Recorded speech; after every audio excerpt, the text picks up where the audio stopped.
থেকে চলে গেল, এই কথা গর্ব সহকারে কেউ বলবে? কেউ বলবে?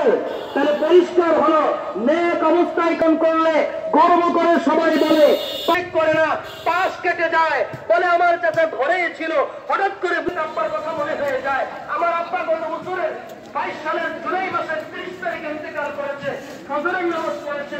উনি বলতেছিলেন ওনার গাড়ির মধ্যে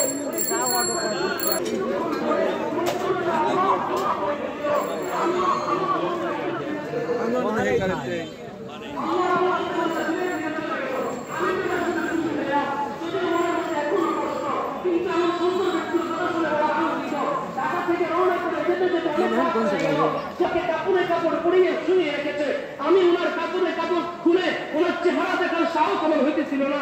এত সুন্দর জীবিত চেহারা এতদিন দেখেছি, বাবার মরা মুখকে আমি দেখতে চাই না। আমাকে জোর করে সবাই বললো, না মুখটা তুমি দেখো। কাপড়ে এমন ভাবে শুয়ে আছে, মনে হচ্ছে তিনি আরামে ঘুমাচ্ছেন। সুবহানাল্লাহ বলেন। ও ভাই, আমি তো এটা আপনাকে বললাম, আপনিও সুবহানাল্লাহ বলেন। কালেমার শাহাদাত পড়তে পড়তে হয়েছে, অমুকের মৃত্যু তো ফজরের নামাজ পড়ার পরে হয়েছে, অমুকের মৃত্যু তো কোরআন তেলাওয়াত করতে করতে হয়েছে।